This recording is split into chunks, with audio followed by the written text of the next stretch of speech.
Hay una escena en la temporada 4 que casi nadie recuerda haber visto, aunque todos la vieron. Homero está sentado en su cubículo de la planta nuclear, mirando una pared. En esa pared hay un letrero que la empresa colgó ahí hace años. Un letrero que dice, no lo olvides, estás aquí para siempre. Y Homero, en vez de arrancarlo, empieza a pegar fotografías de su hija recién nacida encima de las letras.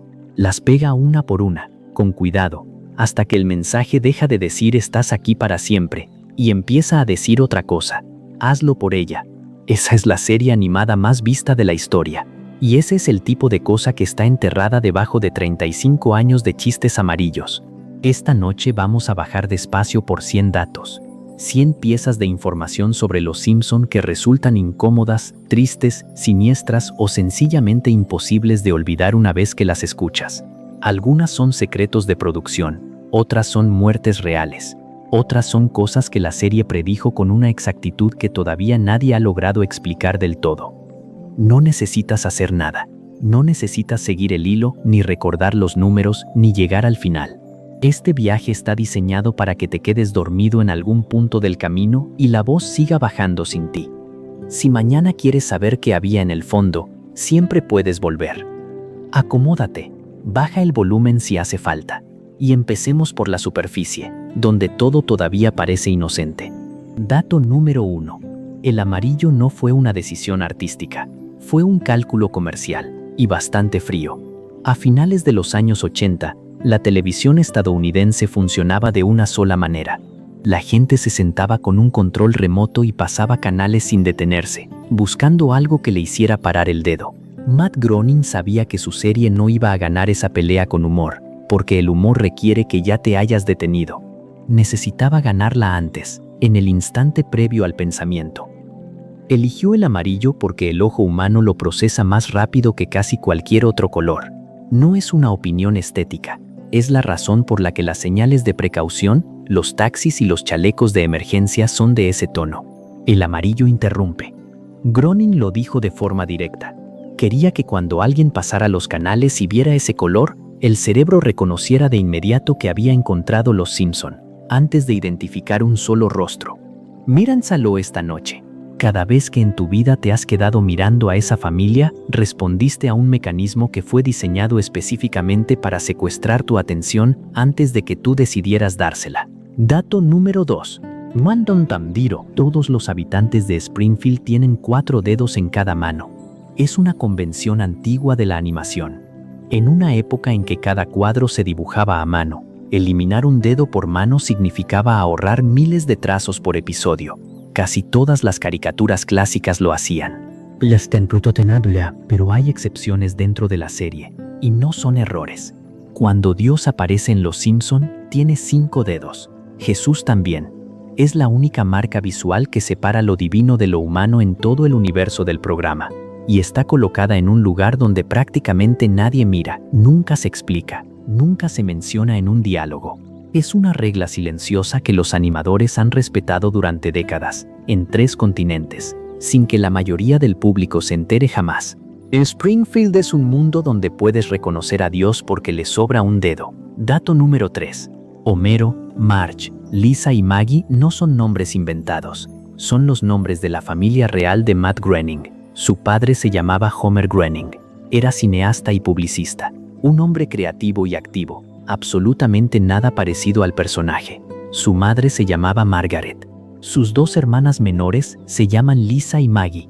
El único miembro de la familia que no aparece con su nombre real es el propio Matt. A él le correspondía el lugar del hijo, y no quiso ponerse ahí, lo que significa que durante más de 3 décadas, cientos de millones de personas han visto a un hombre convertir a su padre, a su madre y a sus 2 hermanas en caricaturas públicas, mientras él se escondía detrás de un chiste de letras revueltas. El padre real, Homer, vivió hasta 1996.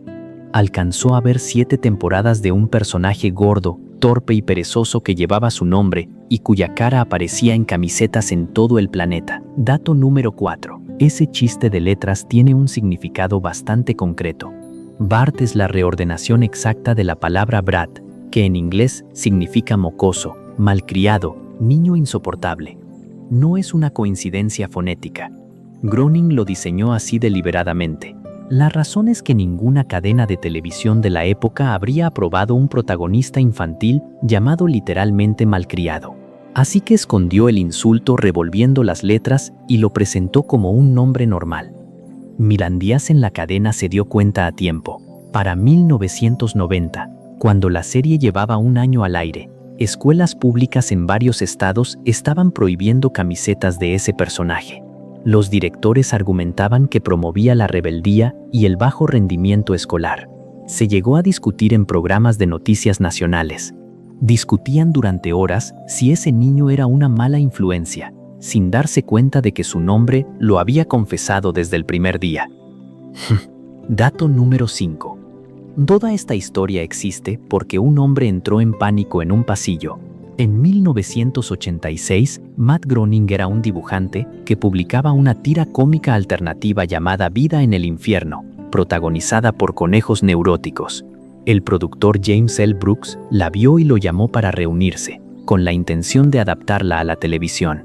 Groening llegó a la oficina, se sentó a esperar en el vestíbulo, y ahí entendió algo. Si aceptaba, tendría que ceder los derechos de lo único que le pertenecía por completo. Así que en esos minutos, sentado en ese pasillo, dibujó una familia entera desde cero. Padre, madre, 3 hijos. Les puso los nombres de su propia familia porque era lo primero que tenía en la cabeza y no había tiempo para inventar otros. Los dibujos que hizo esa tarde son toscos, existen, se conservan.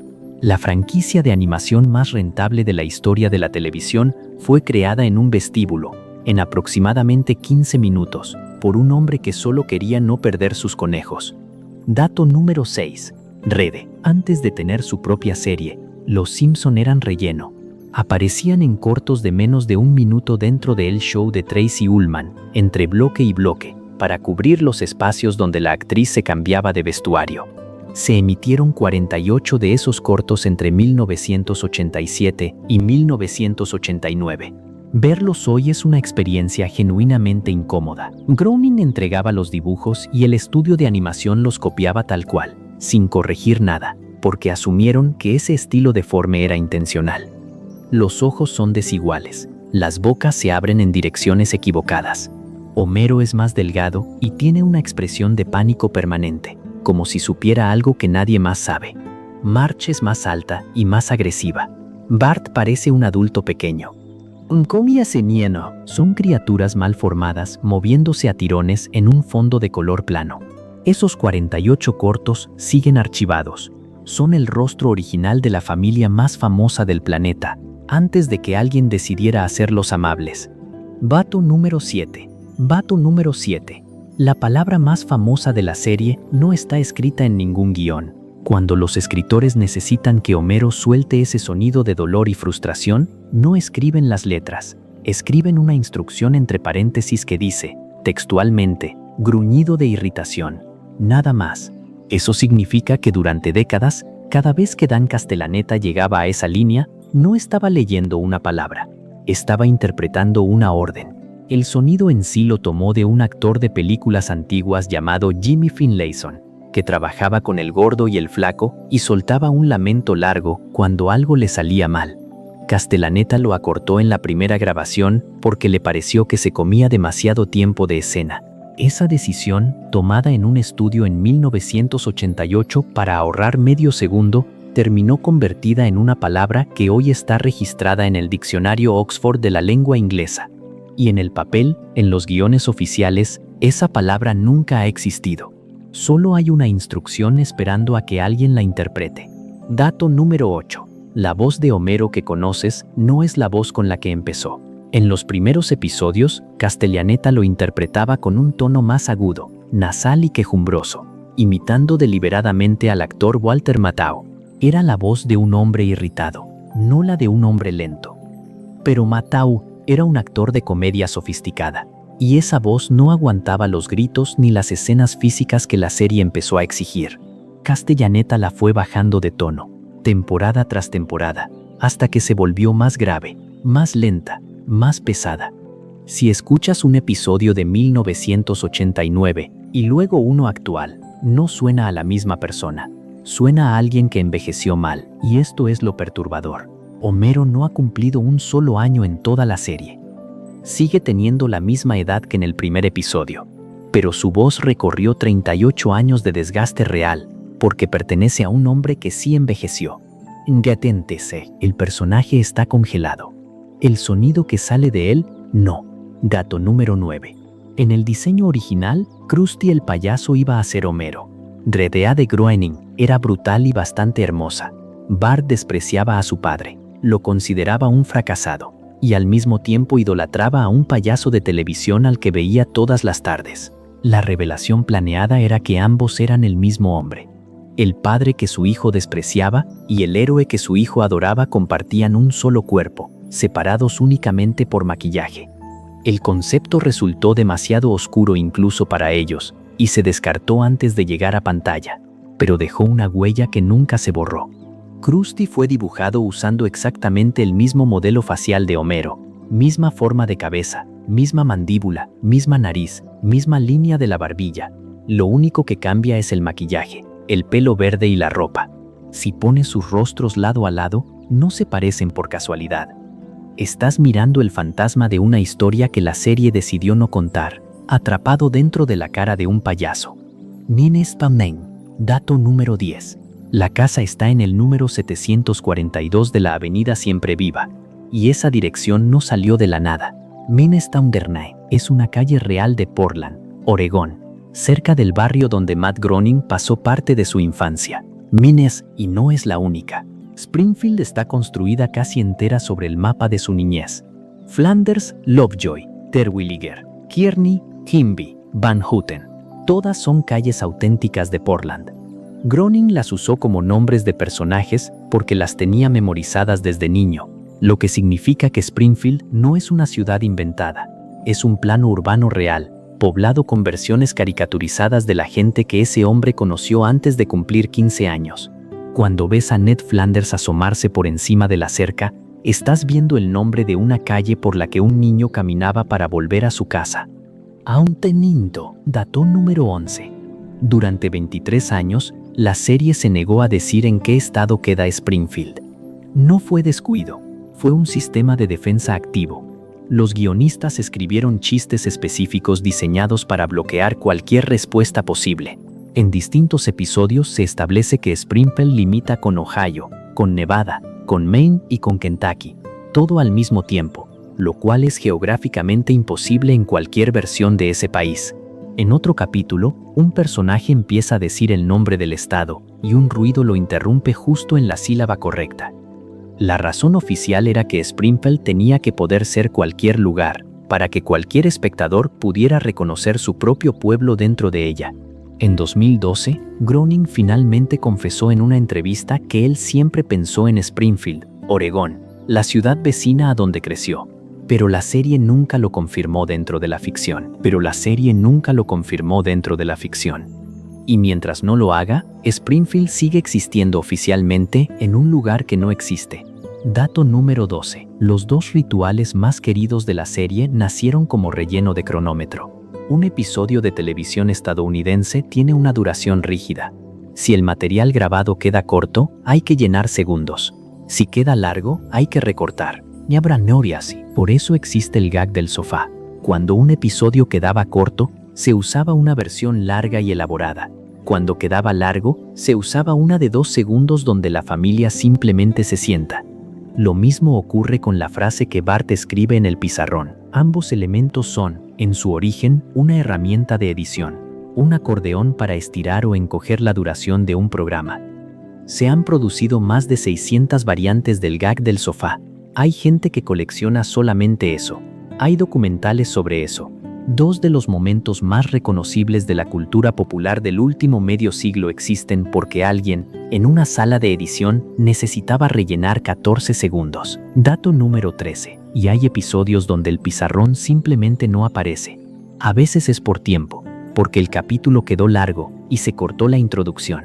Pero no siempre. Después del 11 de septiembre de 2001, después de la muerte de miembros del equipo, después de ciertas tragedias públicas, la secuencia de entrada se acortó y Bart no escribió nada. La pizarra quedó vacía, o directamente no se mostró. Nunca se anunció. No hubo comunicados, ni dedicatorias en pantalla, ni menciones en entrevistas. La serie simplemente decidió que ese día no correspondía a ser un chiste, y se cayó.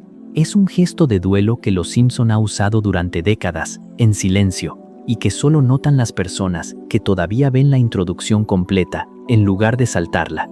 Dirónica que hoy prácticamente no es nadie. Dato número 14. Marge Simpson mide alrededor de 2 metros con 20 centímetros, contando el cabello. Sin el cabello, mide poco más de 1,60 m. Es, por diseño oficial, la persona más baja de su propia casa. Más baja que Homero. Más baja de lo que cualquiera asumiría al verla. Ese detalle nunca se menciona dentro de la serie.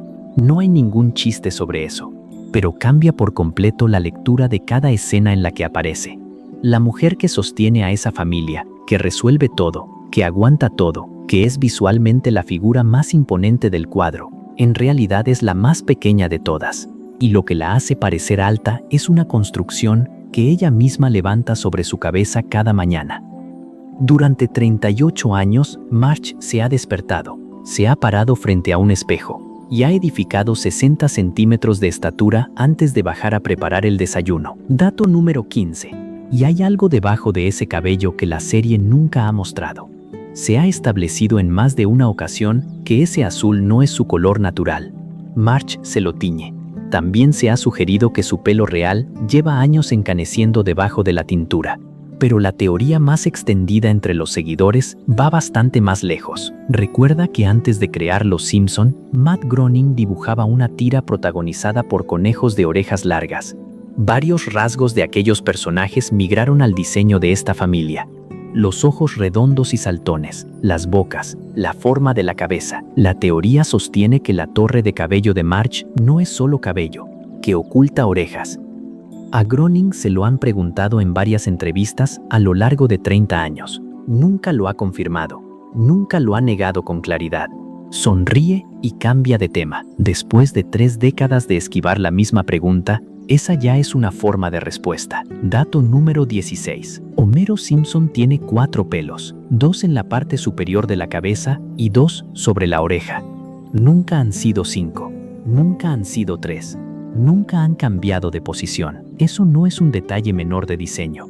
Es una regla que ha sido respetada durante casi 4 décadas por equipos de animación en 3 continentes distintos, a través de más de 750 episodios, en cientos de miles de fotogramas dibujados a mano por personas que se fueron reemplazando unas a otras a lo largo de los años. Ha cambiado el estilo de dibujo, ha cambiado la paleta de color, ha cambiado la tecnología, del acetato pintado a mano al dibujo digital, ha cambiado la voz, ha cambiado el carácter del personaje hasta volverlo casi irreconocible.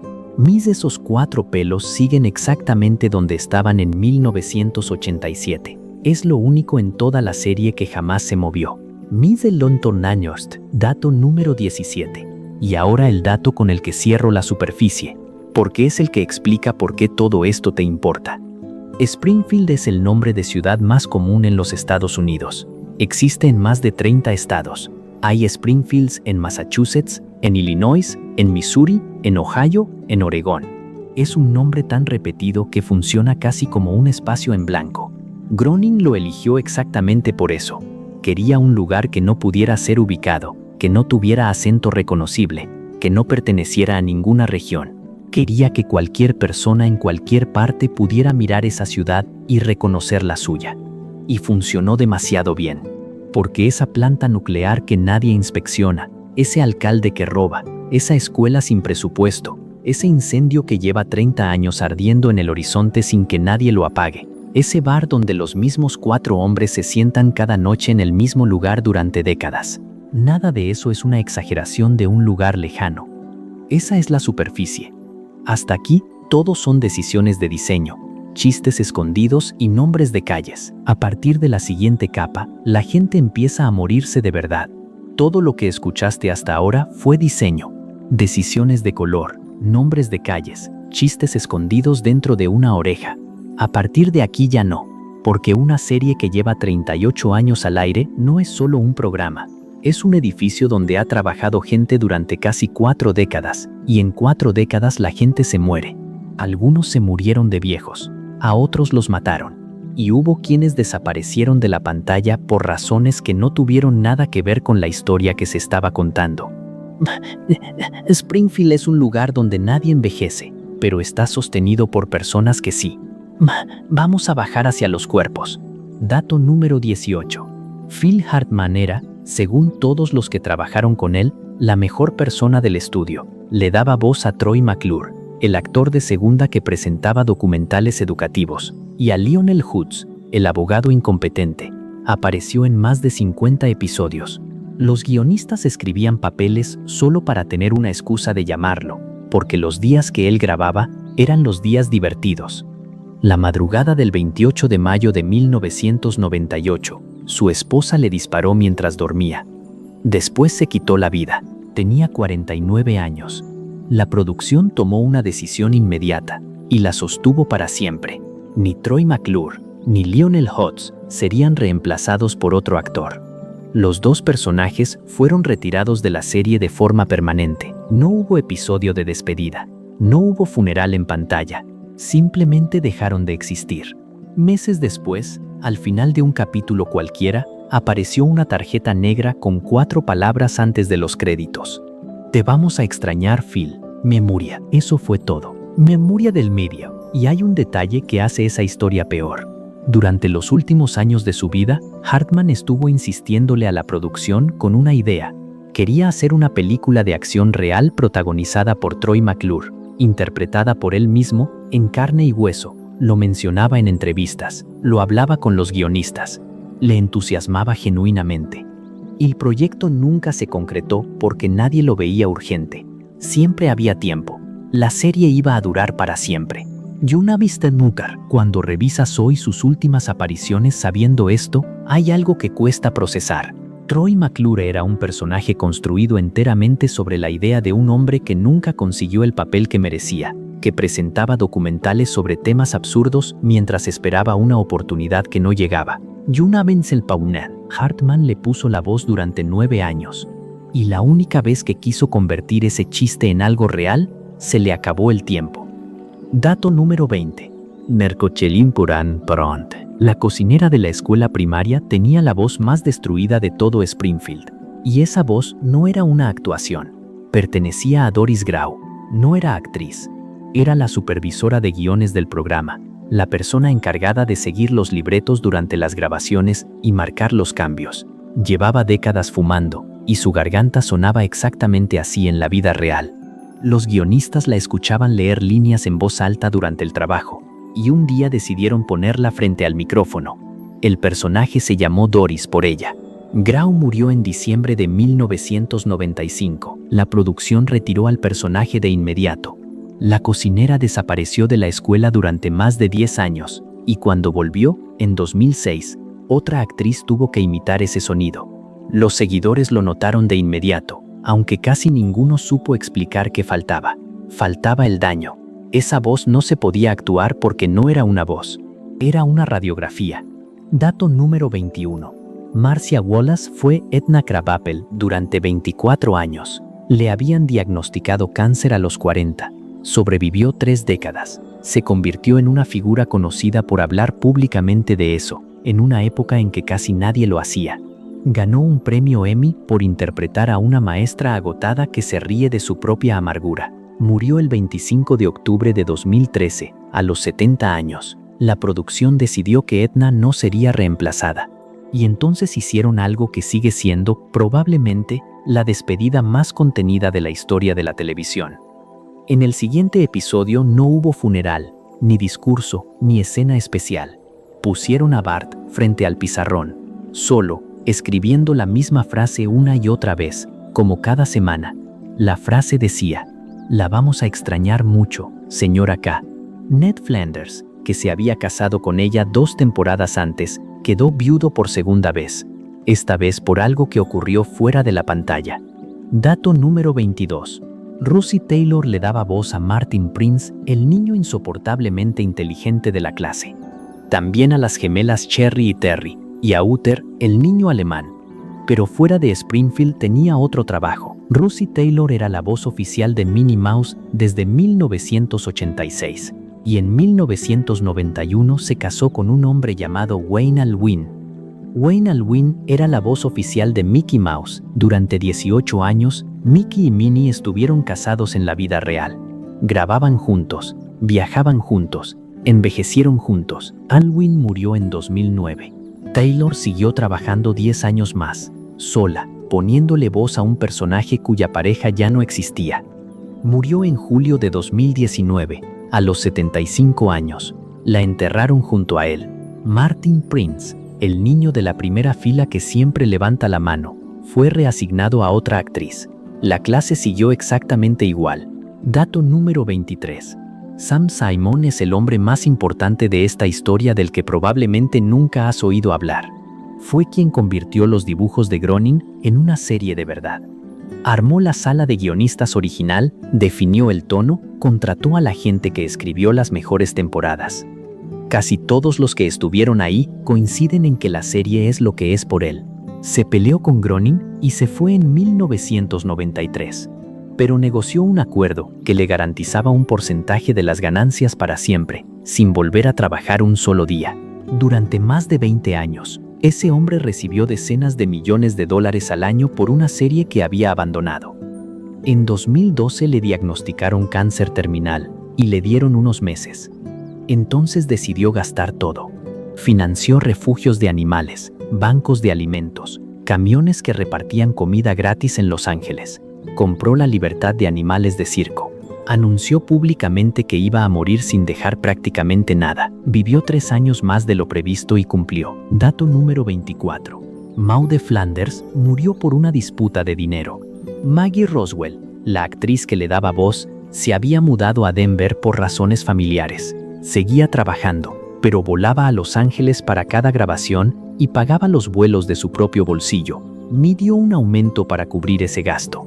La cantidad que estaba en discusión era relativamente modesta para un programa que generaba cientos de millones al año. Margaret Spar, la producción se negó. Roswell renunció. En lugar de contratar a otra actriz, los guionistas escribieron un episodio donde Maude Flanders cae desde las gradas de una pista de carreras y muere en el acto, golpeada por un cañón que disparaba camisetas al público. Maude quedó viudo de forma permanente. Los hijos quedaron sin madre. La serie exploró ese duelo durante temporadas enteras. Enteras. Roswell volvió al programa 3 años después, cuando el conflicto se resolvió, e interpreta a otros personajes hasta hoy. Mana nunca volvió. Se la mató por un problema de presupuesto de viajes. Manhattan número 25. Bleeding Gums Murphy fue el único adulto que entendió a Lisa Simpson. Era un saxofonista de jazz que ella conoció en un puente. La primera persona en su vida que no la trató como a una niña rara. Le enseñó a tocar de verdad. Fue su mentor. Aparecía muy pocas veces, porque vivía en la periferia del mundo de la serie. En el episodio donde muere, Lisa lo encuentra en un hospital por casualidad. Está solo. Lleva tiempo ahí. Nadie lo ha visitado. Hablan un rato. Ella se va. Y él muere esa misma noche. En el funeral hay 4 personas. Lisa descubre que grabó un solo disco en toda su vida y que ya no existe en ninguna tienda. Pasa el resto del episodio intentando conseguir que una emisora lo transmita una sola vez, para que alguien más lo escuche antes de que desaparezca del mundo. Es un capítulo sobre un artista que murió sin que nadie se enterara, dentro de una caricatura familiar de media hora. Dato número 26. La madre de Homero lo abandonó cuando él tenía 8 años. Mona Simpson había participado en un sabotaje contra un laboratorio del señor Burns y tuvo que huir para no ir a la cárcel. Homero creció creyendo que su madre estaba muerta, porque su padre le mintió.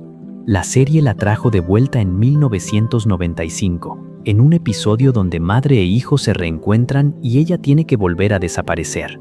La escena final, con Homero solo en el capó del auto mirando las estrellas mientras suena la música, es de las más recordadas de la serie. Volvió a aparecer un par de veces más, y en 2008 la mataron. Lo que hace insoportable ese episodio es cómo ocurre. Homero está furioso con ella por haberse ido otra vez. Discuten. Él se niega a perdonarla y se va a dormir enojado. Ella muere esa noche, en el sofá de la sala. Lo último que su hijo le dijo fue una frase de rencor. Dato número 27. Frank Grimes fue creado con un solo propósito: meter a una persona real dentro de este mundo y ver qué le pasaba. Grimes trabajó desde niño, se pagó los estudios por correspondencia, sobrevivió a una explosión que lo dejó parcialmente sordo. Se ganó absolutamente todo lo que tenía, centímetro a centímetro. Cuando conoce a Homero, no puede procesar lo que ve. Un hombre incompetente, que duerme en el trabajo, que causa accidentes y que sin embargo tiene una casa de 2 pisos, un auto, 3 hijos, una esposa que lo quiere y que además ha estado en el espacio exterior y ha ganado un premio Grammy. Pasa el episodio entero intentando demostrar que Homero es un fraude. Nadie le cree. Todos lo miran como si el problema fuera él. Onassis Penderón, al final, en un ataque de rabia, agarra 2 cables de alta tensión gritando que él también puede hacer lo que le dé la gana. Muere en el acto. Dato número 28. Mentes ignora penapir, y lo que ocurre después es peor que la muerte. En el funeral de Frank Grimes, mientras el sacerdote habla, Homero se queda dormido en la silla. Suelta un ronquido, murmura algo sin sentido, y toda la congregación se echa a reír. Se ríen encima del ataúd, incluido el sacerdote. Mendes ni teneni su imperador. La cámara se queda ahí unos segundos y el episodio termina. No hay redención, no hay lección, no hay reflexión final, nada. Mendes Mundoe. Mendes Mundoe. 5 años después, la serie retomó ese hilo. Apareció un hombre llamado Frank Grimes, hijo, que había salido de un manicomio con un único objetivo: matar a Homero para vengar a su padre. Mendes Narnare. El episodio lo trata como un chiste. El hijo es incompetente, fracasa y termina encerrado otra vez. Nadie en Springfield se disculpa jamás. Ni una sola vez, en 28 años, alguien menciona el nombre de Frank Grimes con respeto. Mentes tenapunkrens el nom, Ijiminda, y Dr. Marvin Monroe era el terapeuta de la familia en las primeras temporadas. Un hombre de voz chillona que intentaba salvar un matrimonio que ya no se podía salvar. Desapareció a mediados de los 90 sin explicación, cuando su actor tuvo problemas para sostener esa voz. Mentes tenespanir. Poco después empezó a aparecer de fondo un edificio en Springfield llamado Hospital Conmemorativo Marvin Monroe. La palabra conmemorativo, en inglés, se usa para instituciones nombradas en honor a alguien que ya murió. Ese fue el aviso. Los guionistas lo daban por muerto y el público lo entendió así durante casi una década. Y entonces, en la temporada 15, Marvin Monroe reaparece caminando por la calle. Vivo, Homero lo ve y le pregunta dónde había estado. Él responde que estuvo muy enfermo. Eso es todo. Esa es la explicación completa. Un hombre con un hospital dedicado a su memoria volvió de entre los muertos, y nadie en toda la ciudad le hizo una segunda pregunta. Dato número 30. Mentrentañó. La familia Simpson ha tenido 5 gatos. Todos se llaman Bola de Nieve. El primero murió atropellado antes de que empezara la serie. El segundo murió atropellado también, décadas después, esta vez en pantalla. Lisa adoptó un tercero que se ahogó a las pocas semanas. El cuarto se cayó y murió casi de inmediato. Cuando llegó el quinto, Lisa notó que era idéntico al segundo y decidió llamarlo Bola de Nieve segundo para no tener que cambiar el plato de comida. Ese chiste es el resumen más exacto de cómo funciona el mundo de esta serie. Las cosas mueren. Se reemplazan con copias que se parecen lo suficiente. Nadie ajusta nada. Todos siguen adelante fingiendo que la cadena de sustituciones no ocurrió. Y funciona. Porque después de un tiempo, ni el público recuerda cuántos hubo. Dato número 31. Durante 30 años, en la barra de la taberna de Moe hubo un hombre calvo de nariz roja que casi nunca hablaba. Se llamaba Larry. Estaba en el fondo de cientos de escenas, sentado en el mismo lugar, sosteniendo el mismo vaso, mientras Homero, Lenny y Carl conversaban en primer plano. En 2021, la serie decidió matarlo. Pero el episodio no trata sobre su muerte. Trata sobre lo que pasa después. Los 4 hombres se dan cuenta de que ninguno sabe absolutamente nada de él. No conocen su apellido, no saben en qué trabajaba, ni si tenía familia, ni dónde vivía. Habían bebido a su lado durante 3 décadas sin hacerle una sola pregunta. El resto del capítulo los muestra investigando la vida de un hombre al que ya no pueden pedirle perdón. Descubren que tenía una hija. Es uno de los poquísimos episodios de la serie donde el chiste final nunca llega. Dato número 32. Hay otra clase de muerte en Springfield, y es la que más incomoda. En el episodio donde Bart vende su alma, la cambia por $5. Escribe la palabra alma en un papel, se la entrega a Milhouse, y se ríe porque acaba de demostrar que eso no existe. Lo que sigue no es una comedia. Bart deja de encontrarle gracia a nada. Se ríe por reflejo, pero no siente el impulso. Los perros le ladran cuando pasa. Las puertas automáticas del supermercado no lo detectan y se quedan cerradas frente a él. Su aliento no empaña el vidrio del congelador. La serie muestra, con una precisión que da frío, cómo se ve un niño al que le quitaron la capacidad de sentir alegría. Y hacia el final, desesperado, Bart se arrodilla y le reza a Dios pidiendo que se la devuelvan. Es la única vez en toda la historia de la serie que ese personaje reza. Dato número 33. En el tercer episodio que se emitió, Homero Simpson intenta suicidarse. No es una interpretación ni una teoría de internet. Está en pantalla. Perdió su trabajo, no consigue otro, siente que su familia estaría mejor sin él, y se ata una roca al cuerpo para arrojarse desde un puente. Marge y los niños llegan a tiempo. La serie tenía 3 episodios de existencia y ya había llevado a su protagonista hasta ahí, y no es un caso aislado. Moe Szyslak ha aparecido a lo largo de las temporadas con una soga al cuello, escribiendo notas de despedida, metiendo la cabeza en un horno. Cada vez algo lo interrumpe y la escena se resuelve con un chiste rápido. Madre, se ha repetido tantas veces que dejó de leerse como broma. El público se acostumbró a reírse de un hombre que lleva 3 décadas intentando irse. Dato número 34. Y voy a cerrar esta capa con el episodio que la serie escribió sobre la muerte cuando todavía se atrevía a todo. Me enterré. Dentes benje, derabeshe, penches desbeno, dmenche, mentes bem, darador. Homero come pez globo mal preparado en un restaurante japonés. El médico le dice que le quedan 22 horas de vida. El episodio entero es esa cuenta regresiva. Homero hace una lista de cosas por hacer.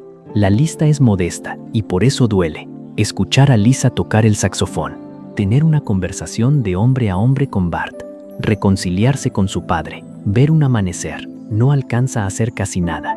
El día se le va en trámites, en tráfico, en cosas que no importan. Termina en el sofá de la sala, de madrugada, escuchando la Biblia grabada en casete, porque cree que va a morir en cualquier momento. Mente sin vestido, esperando, y despierta. Estaba vivo. El diagnóstico era incorrecto. La última escena de ese episodio, después de un día entero pensando en todo lo que le faltó, muestra a Homero sentado frente al televisor, comiendo frituras, viendo boliche. Hasta aquí llegan los cuerpos. Toda esta gente existió, murió y fue reemplazada o borrada mientras el programa seguía saliendo al aire cada domingo sin fallar una sola semana. En la siguiente capa vamos a bajar hacia los episodios que ya no puedes ver, los que fueron retirados de todas las plataformas del mundo, los que jamás se emitieron en el país que retrataban, los que desaparecieron de una región entera sin que nadie anunciara nada, y el que sigue existiendo, completo, pero al que le cortaron 4 segundos. Hay una idea que damos por hecha sin pensarla, que una serie que existe, existe completa. Que si abres una plataforma y ves 36 temporadas listadas, eso es la serie. Que los capítulos están todos ahí, en orden, esperando. No es cierto. Hay episodios de Los Simpson que fueron retirados de todas las plataformas del planeta y que ya no puedes ver de forma legal en ningún país.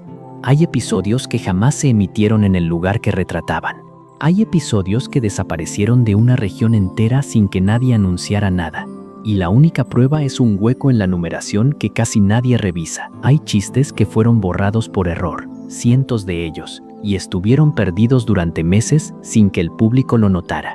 Y hay una versión entera de esta serie, la que millones de personas escucharon durante 15 años, que dejó de existir de un día para otro por una pelea que no tuvo nada que ver con la comedia. Vamos a bajar hacia lo que fue borrado.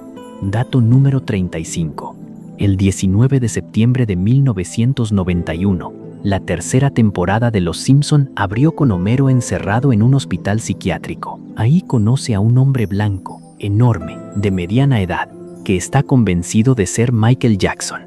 Habla con una voz suave y aguda. Nadie le cree. Homero sí, porque a Homero se le puede decir cualquier cosa. El episodio es tierno de una manera que la serie rara vez volvió a intentar. El hombre termina escribiendo una canción de cumpleaños para Lisa, y esa canción sigue siendo, para mucha gente, el momento más emotivo de las primeras temporadas. En marzo de 2019, tras la emisión de un documental sobre las acusaciones contra Michael Jackson, los productores retiraron ese episodio del catálogo mundial. No lo editaron, no lo censuraron por partes, lo eliminaron entero de todas las plataformas, de todos los países, y detuvieron la fabricación de las cajas de discos que lo contenían. Existe una temporada de Los Simpson a la que hoy le falta el primer capítulo. La mayoría de los suscriptores nunca se dio cuenta. Dato número 36. Y ese episodio esconde otro secreto que ya casi nadie recuerda. El hombre del manicomio no fue interpretado por un actor, fue interpretado por Michael Jackson. Su contrato discográfico le impedía aparecer acreditado en producciones de otras compañías, así que la serie lo listó con un nombre falso. Durante años, mucha gente pensó que era simplemente un buen imitador. Jackson grabó todos los diálogos él mismo, pero se negó a cantar. Las canciones que suenan en el episodio, incluida la que le compone a Lisa, fueron grabadas por un cantante contratado en secreto para imitarlo. Es decir, en un capítulo sobre un hombre que finge ser Michael Jackson, la voz hablada es la real y la voz cantada es la falsa. Según los productores, Jackson lo hizo gratis. La única razón que dio fue que quería hacer reír a su hermana. Ese episodio ganó premios. Está en casi todas las listas de los mejores de la historia de la serie. Y hoy no existe. Dato número 37. En septiembre de 1997, la familia viajó a Nueva York. El episodio se construyó casi entero alrededor de las Torres Gemelas, porque en ese momento eran el símbolo más obvio y más inofensivo de esa ciudad. El auto de Homero queda abandonado exactamente entre las dos torres, con una multa en el parabrisas, y él tiene que cruzar el complejo entero para recuperarlo. Menkeradanuderapp. Hay chistes sobre las torres a lo largo de todo el capítulo. Hay una escena en el mirador. Hay una discusión entre dos empleados, uno en cada torre, gritándose de un edificio al otro. Después del 11 de septiembre de 2001, ese episodio fue retirado de la distribución televisiva en Estados Unidos. Muchas cadenas locales lo eliminaron de sus rotaciones de forma permanente y nunca volvieron a emitirlo, ni siquiera años después, cuando el resto del país ya lo había recuperado. Durante casi una década, para una parte enorme del público, ese capítulo simplemente dejó de existir. Dato número 38. Cuando finalmente regresó, no regresó igual. Los guionistas revisaron el episodio cuadro por cuadro y cortaron todo lo que, visto después, resultaba insoportable. Se eliminaron diálogos completos, se eliminó el intercambio de gritos entre las dos torres, se acortaron planos. Versión que hoy circula en televisión es más corta que la original. Y los propios responsables han hablado de eso con una honestidad incómoda.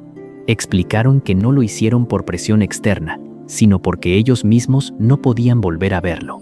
Aquí está lo que casi nadie sabe. Versión completa, sin cortes, tal como se emitió en 1997, existe.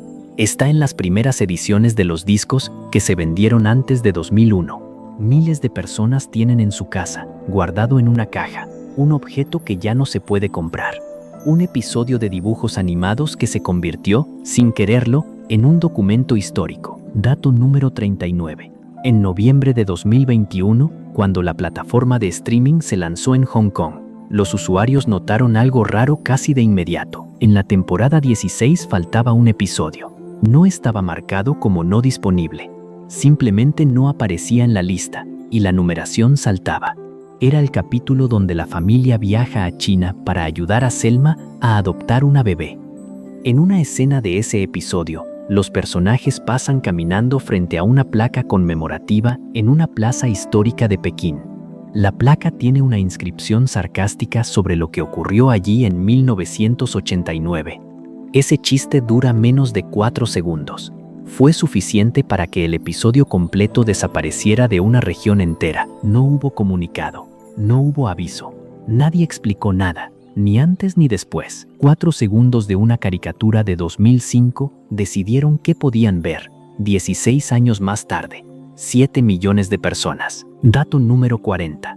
En 1999, la familia viajó a Japón. Es un episodio muy querido. Termina con los 4 atrapados en un concurso de televisión japonés absurdamente cruel, que es una de las secuencias más recordadas de esa etapa, pero contiene una escena que hizo imposible su emisión en el país que retrata. Homero entra por error a un torneo de sumo, se lanza contra el ring, agarra al emperador de Japón y lo arroja dentro de un contenedor de ropa usada. En la cultura japonesa, la figura imperial ocupa un lugar que hace ese chiste sencillamente inviable en televisión abierta. No es cuestión de censura política, es que ninguna cadena lo iba a transmitir. El episodio se distribuyó en el resto del mundo sin ningún problema y sigue apareciendo en listas de favoritos del público occidental. En Japón, oficialmente, ese capítulo nunca ocurrió. Dato número 41. Milteraman Perama. En marzo de 2002, la familia viajó a Río de Janeiro. El episodio mostraba secuestros express, ratas en las calles, monos sueltos, niños abandonados y un carnaval convertido en caos. Era una acumulación de estereotipos tan densa que dejó de parecer una broma. La reacción no vino de un grupo de espectadores, vino del gobierno. La Junta de Turismo de Río anunció públicamente que preparaba acciones legales contra la productora, argumentando que el capítulo dañaba la imagen internacional del país y que eso tenía un costo económico medible en turismo perdido. El asunto escaló hasta convertirse en un tema diplomático menor. El productor ejecutivo tuvo que emitir una disculpa formal en nombre de la serie. Dan Betonronjonos Peterdown. La demanda finalmente no prosperó y la serie respondió a su manera. Años más tarde, en la introducción de otro episodio, Bart escribió en el pizarrón que no volvería a burlarse de Brasil. 40 minutos después, en ese mismo capítulo, ya estaba haciendo otro chiste sobre Brasil. Dato número 42. En 2008, el gobierno de Venezuela prohibió Los Simpson. La Comisión Nacional de Telecomunicaciones envió una orden formal a un canal privado exigiendo que retirara la serie de su horario matutino. El argumento oficial fue que el contenido no era apto para niños y que transmitía valores inadecuados. El canal obedeció y sacó la serie del aire. Lo que puso en su lugar, en ese mismo horario, fue una serie estadounidense sobre guardavidas en la playa. Es decir, se retiró una caricatura sobre una familia disfuncional por considerarla dañina para menores, y se la reemplazó por hombres y mujeres en traje de baño corriendo en cámara lenta sobre la arena. La decisión provocó tanta burla internacional que la noticia terminó publicándose en más países que la prohibición misma. Mientras te diren Bayuga Mendas, es probablemente el único caso en la historia en que censurar Los Simpson generó más atención que dejarlos al aire. Menta número 43. En noviembre de 1997, la serie emitió un episodio donde Homero compra un arma. Memi Beyond no es un capítulo a favor ni en contra de las armas. Es más incómodo que eso. Homero se compra un revólver, se enamora de él, lo usa para abrir latas de cerveza y para cambiar de canal apuntándole al televisor. Marge se aterra. La familia se rompe. Al final, Marges le exige que se deshaga del arma. Homero acepta y la tira. Y en el último plano, la cámara muestra que no la tiró, la escondió.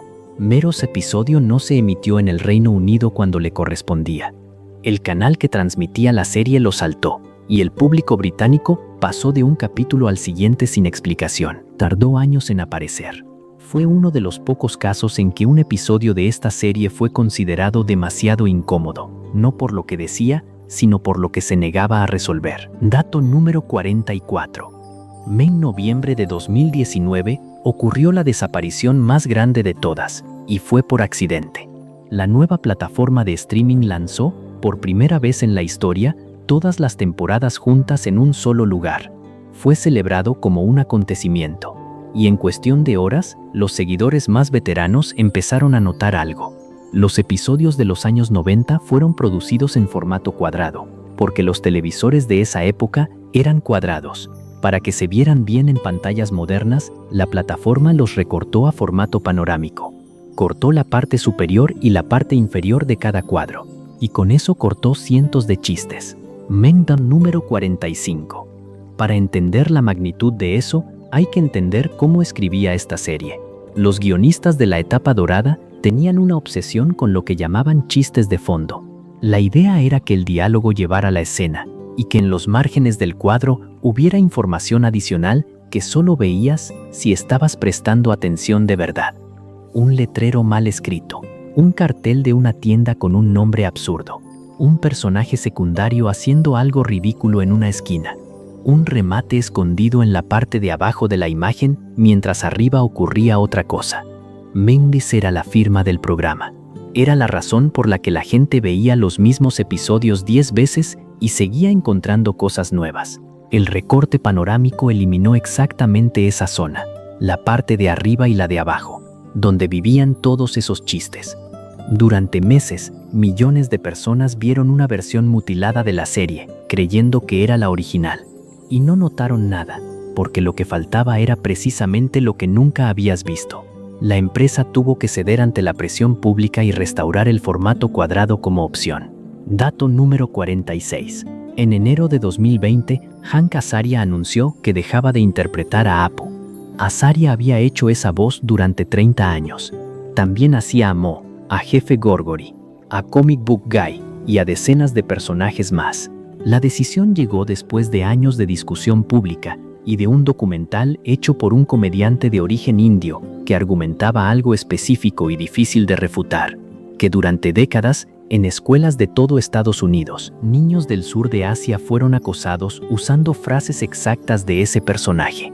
Azaria dio una entrevista donde no se defendió. Dijo que había participado, sin proponérselo, en la construcción de un estereotipo estructural. Dijo que había hablado con jóvenes que le contaron lo que habían vivido. Y dijo que necesitaba disculparse con cada una de esas personas, una por una, si hiciera falta. Apu no fue reemplazado por otro actor, simplemente dejó de tener líneas. Un personaje que apareció en cientos de episodios fue apagado sin explicación dentro de la ficción. Sigue ahí, de fondo, en silencio. Mente sin Sardayer. Dato número 47. Meses después, la producción anunció una regla general. Ningún actor blanco volvería a interpretar personajes que no fueran blancos. La decisión se aplicó de inmediato y sin discusión. El Dr. Hibbert, interpretado durante 30 años por Harry Shearer, fue reasignado. Carl, interpretado por Hank Azaria, fue reasignado. Varios personajes secundarios cambiaron de voz de un episodio al siguiente. Mema Fanshi fue narrativa. No hubo explicación dentro de la serie. Un domingo el Dr. Hibbert sonaba de una manera y el domingo siguiente sonaba de otra, y nadie en Springfield lo mencionó. Springfield cambió de voz sin cambiar de rostro. Y ese es exactamente el tipo de cosa que esta serie lleva 38 años haciendo. Reemplazar piezas por dentro mientras la fachada permanece intacta y confiar en que el público se acostumbre. Siempre se acostumbra. Dato número 48. En 2004, Los Simpson estuvo a punto de ser demandado por su propia empresa. El episodio parodiaba la barra de noticias que corre en la parte inferior de la pantalla en los canales informativos. Los textos que aparecían eran deliberadamente absurdos, del tipo de titular que suena a broma pero que podría no serlo. El canal de noticias que pertenecía a la misma corporación que producía la serie amenazó formalmente con acciones legales contra el programa. Matt Groening lo contó públicamente años después, todavía sin poder creerlo del todo. Mente sin Annie. El argumento de la cadena de noticias fue que el público podía confundirse y creer que esas frases eran reales. Mente señaló lo obvio, que si un espectador no puede distinguir entre una barra de noticias verdadera y una parodia dentro de una caricatura sobre una familia amarilla, entonces el problema no está en la caricatura. La demanda no avanzó, pero la serie dejó de usar ese recurso. Dato número 49. Y hay una cosa que no se puede borrar, por más que se intente. En 2020 empezó a circular una imagen de Los Simpson donde supuestamente se predecía el coronavirus. Se ve a Ken Brockman frente a un cartel enorme que dice coronavirus. Esa imagen es falsa. fue alterada digitalmente a partir de un fotograma del episodio de 1993 sobre la gripe de Osaka. El cartel original decía otra cosa. Cualquiera puede verificarlo comparando ambas imágenes. Se desmintió cientos de veces, en decenas de idiomas, por medios de verificación de todo el mundo. No sirvió de nada. Sigue circulando hoy. Y ese es el dato verdaderamente perturbador de toda esta capa. Los Simpson ha acertado tantas veces, y de formas tan improbables, que el público dejó de exigirle pruebas. Es el único programa de televisión del planeta al que la gente le cree cualquier cosa por defecto. Se le atribuye el futuro de la misma manera en que se le atribuían profecías a los oráculos, sin verificar. Solo porque una vez acertó, mente sin monten abiar, menitelanten dorecham. Y ahora vamos a lo que se borró para nosotros. Si creciste hablando español, no viste la misma serie que el resto del mundo. Viste algo mejor. Durante 15 temporadas, el doblaje latinoamericano de Los Simpson fue considerado por muchos superior al original, y no por nostalgia. Los actores no traducían, adaptaban. Cambiaban referencias estadounidenses por referencias que un espectador de México, Argentina, Colombia o Perú pudiera reconocer. Improvisaban, metían modismos. Homero Simpson, en español, hablaba distinto que Homer Simpson en inglés. Era más cálido, más ridículo, más nuestro. Detrás de eso había un actor mexicano llamado Humberto Vélez, que llevaba esa voz desde 1990 y que había construido, junto al resto del elenco, algo que técnicamente era una versión paralela de la serie. Millones de personas en toda América Latina crecieron con esas voces. No con las originales, con esas. Mente sin minchme y uno. En 2005, todo eso terminó de golpe. El conflicto fue laboral. El elenco original exigió que el trabajo de doblaje se hiciera respetando las condiciones sindicales para todos los actores involucrados, incluidos los de reparto. La empresa que manejaba el doblaje se negó. Los actores sostuvieron la exigencia. La empresa los reemplazó. Humberto Vélez, la voz de Homero durante 15 años, fue sustituido. También la voz de Marge, también la de Lisa, también la del señor Burns. Y a partir de la temporada 16, para todo un continente, Homero Simpson empezó a sonar como otra persona. Hubo cartas, campañas, peticiones con cientos de miles de firmas. No sirvió. 2 años después, para la película, la presión del público fue tan grande que trajeron de vuelta al elenco original por única vez. Millones de personas fueron al cine específicamente para escuchar esa voz otra vez. Y cuando la película terminó, se volvió a apagar. Esta capa se llama lo que fue borrado. Y este es el borrado más grande de todos. No fue un episodio. No fueron 4 segundos. Fue una serie completa, de 15 temporadas, que existió únicamente en español y que hoy sobrevive en repeticiones de televisión abierta y en archivos que la gente guarda como quien guarda una fotografía. Hasta aquí lo que desapareció. En la siguiente capa vamos a lo contrario, a lo que la serie dijo antes de tiempo. Las predicciones que se cumplieron, las que todavía no, la matemática exacta que explica por qué ocurre esto, y la única coincidencia sobre la que los guionistas se niegan a hablar en entrevistas. Vamos a hacer algo distinto en esta capa. Casi todo lo que has escuchado sobre las predicciones de los Simpson viene de listas hechas para asombrar. Imágenes sueltas, sin fecha, sin contexto, muchas de ellas falsas. Aquí no vamos a hacer eso. Vamos a bajar por las que están verificadas, una por una, con el año exacto en que se emitieron y el año exacto en que ocurrieron. Vamos a ver cuánto tiempo pasó entre una cosa y la otra. Y al final, cuando ya estemos abajo, vamos a mirar de frente la explicación matemática que desmonta el 90% del fenómeno. Ten puentes, porque hay una explicación. Es sólida y es aburrida. Lo perturbador es que no alcanza para todo. Quedan 3 o 4 casos que esa explicación no cubre. Y hay uno, el último de esta capa, sobre el que los guionistas han evitado hablar en detalle durante más de 20 años. Mendrañeños. Ese lo dejo para el final. Dato número 52. El 19 de marzo del año 2000, la serie emitió un episodio donde Lisa Simpson es presidenta de los Estados Unidos. Está sentada en el despacho oval, en un futuro no especificado, y empieza su primera reunión de gabinete con una frase que en ese momento era simplemente un chiste absurdo. Dice que heredó un país en bancarrota del presidente anterior y nombra al presidente anterior, Donald Trump.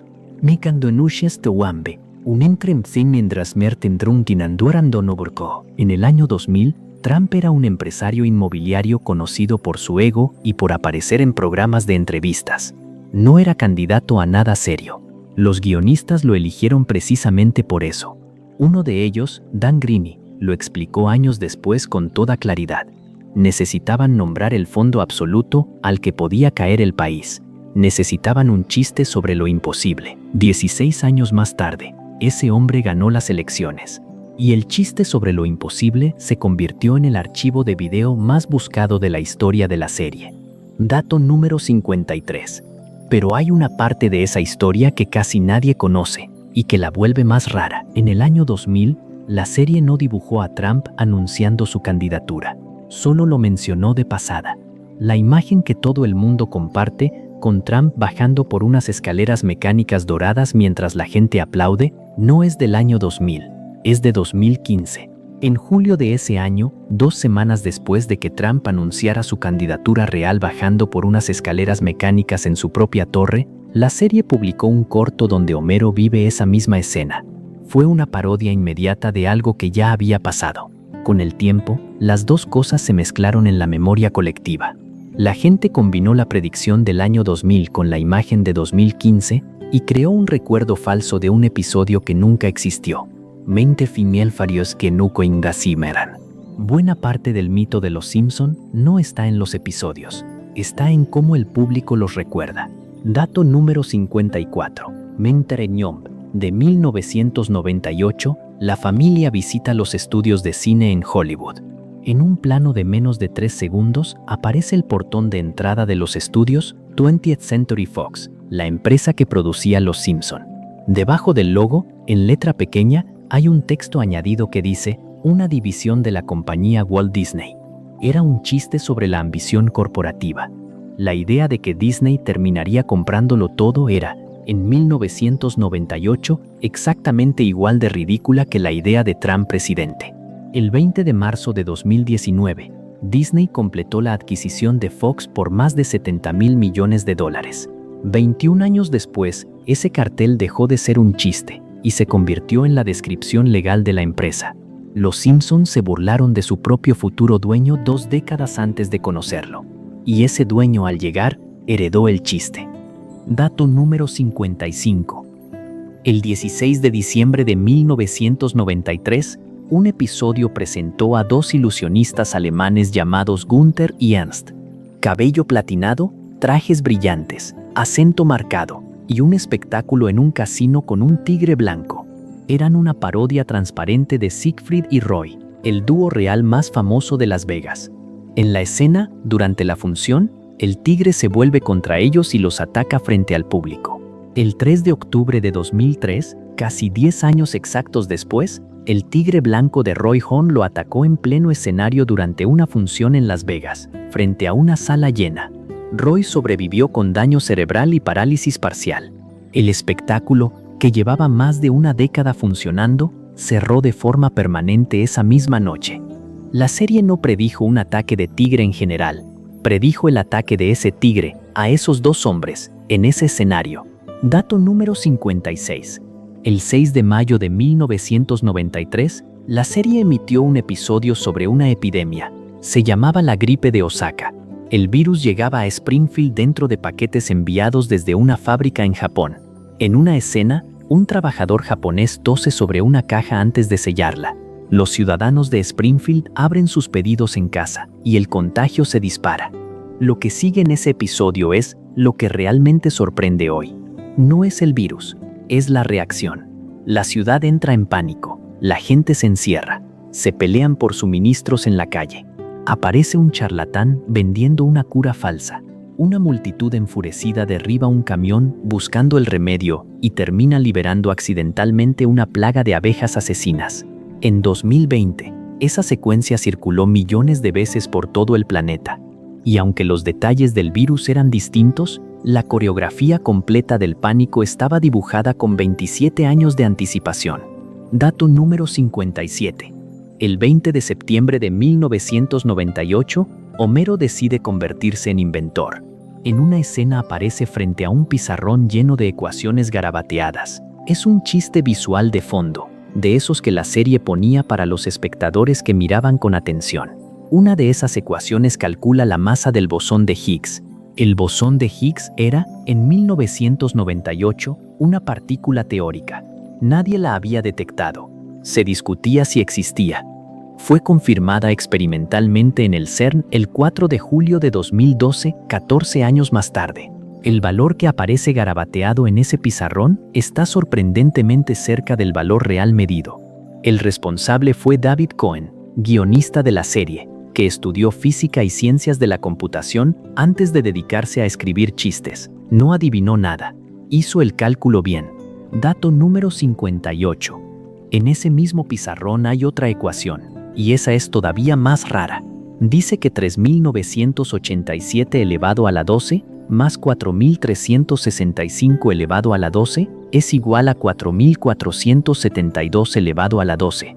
Si eso fuera cierto, refutaría el último teorema de Fermat, uno de los problemas matemáticos más famosos de la historia, que acababa de ser demostrado 3 años antes. No es cierto, pero está tan increíblemente cerca que si lo escribes en una calculadora común, la calculadora dice que sí. Los dos números coinciden en los primeros 9 dígitos, solo fallan al final. El guionista Ken Killer, que tiene un doctorado en matemática aplicada, escribió un programa de computadora para encontrar deliberadamente un número que engañara a las calculadoras baratas. Lo hizo para un chiste de fondo que dura 3 segundos y que prácticamente nadie iba a notar. Dato número 59. En enero de 1990, en el segundo episodio de la historia de la serie, Bart pesca un pez en el río que corre junto a la planta nuclear. El pez tiene 3 ojos. Lo llaman Blinky. Se convirtió en el símbolo del episodio y, con el tiempo, en el símbolo de toda la crítica ambiental de la serie. En 2011, se reportó desde la provincia argentina de Córdoba la captura de un pez con 3 ojos funcionales en una laguna que recibía aguas residuales de una central nuclear cercana. Las fotografías dieron la vuelta al mundo en menos de un día. El animal era casi idéntico al dibujo. Mismo cuerpo, misma disposición de los 3 ojos. 21 años después de ser inventado como una exageración cómica sobre la contaminación, Blinky salió del agua. Dato número 60. El 19 de octubre de 1997, en un episodio sobre la infancia de Lisa, hay un plano de Bart enfermo en cama. Está sosteniendo un libro infantil. La cámara lo muestra menos de 2 segundos. El título del libro es Jorge el Curioso y el virus del ébola. En 1997, el ébola era un brote lejano, mencionado ocasionalmente en noticias internacionales, prácticamente desconocido para el público general de Estados Unidos.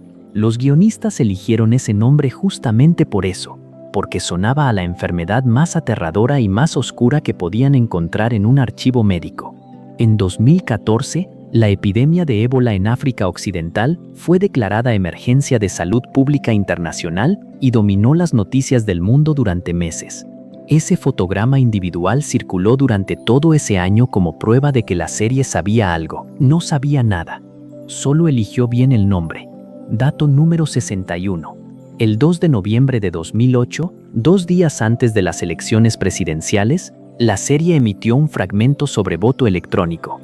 Homero entra a una cabina, toca el nombre de Barack Obama y la máquina registra su voto para el candidato contrario. Lo intenta 6 veces. La máquina lo cambia cada vez, finalmente lo mata. Era una exageración cómica sobre una preocupación que circulaba en ese momento. En noviembre de 2012, un votante en el condado de Bucks, en Pensilvania, grabó con su teléfono una máquina de votación que hacía exactamente eso. Tocaba el nombre de un candidato y la pantalla marcaba al otro.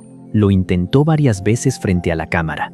El video se volvió viral en cuestión de horas y la máquina fue retirada de servicio ese mismo día. 4 años y 2 elecciones separaron el chiste de la grabación real. Dato número 62. El 19 de marzo de 1995, la serie imaginó el año 2010. En ese futuro, Lisa está en la universidad y va a casarse. La serie tuvo que inventar cómo se vería la vida 15 años más adelante. Dibujaron relojes de pulsera que reciben llamadas y por los que la gente habla. Dibujaron videollamadas domésticas en pantallas planas. Dibujaron asistentes de voz que responden preguntas. Casi todo eso existe hoy y lo tienes probablemente a menos de 2 metros de donde estás escuchando esto. Pero lo perturbador de ese episodio no es la tecnología, es el tono. El futuro que dibujaron es profundamente solitario. Los personajes hablan con máquinas, comen solos, se comunican a distancia constantemente y casi nunca se tocan. La serie acertó en los aparatos y acertó también en lo que esos aparatos nos iban a hacer. Dato número 63.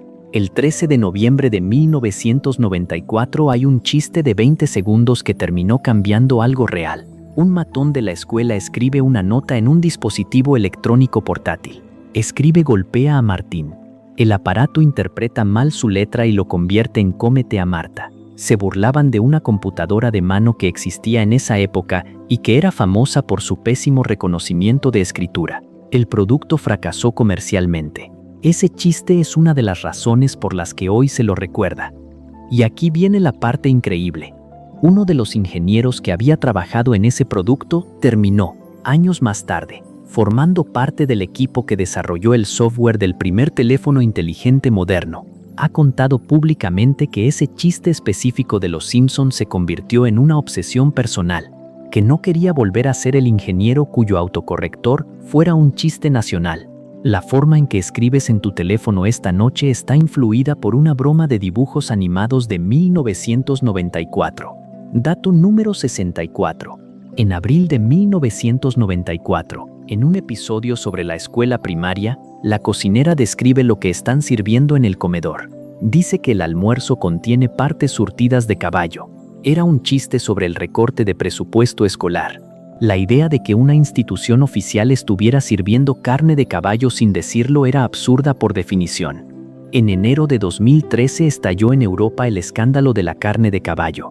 Se descubrió que productos vendidos como carne de res en supermercados de más de una decena de países contenían carne de caballo sin declarar. Afectó a cadenas enormes, a comedores escolares y a hospitales. Se retiraron millones de productos del mercado. 19 años antes, una cocinera amarilla lo había dicho en voz alta, y el público se rió, porque era imposible. Dato número 65. El 17 de junio de 2012, la serie emitió un episodio donde el señor Barnes despide a toda la plantilla humana de la planta nuclear. Los reemplaza con robots, máquinas que no se cansan, no se enferman, no piden aumentos y no faltan al trabajo. Homero se salva porque lo ascienden a supervisor de las máquinas, y su primer descubrimiento, cuando la euforia se le pasa, es que ninguno de sus antiguos compañeros va a volver nunca. En 2012 ese episodio se emitió como una exageración cómica sobre la avaricia empresarial.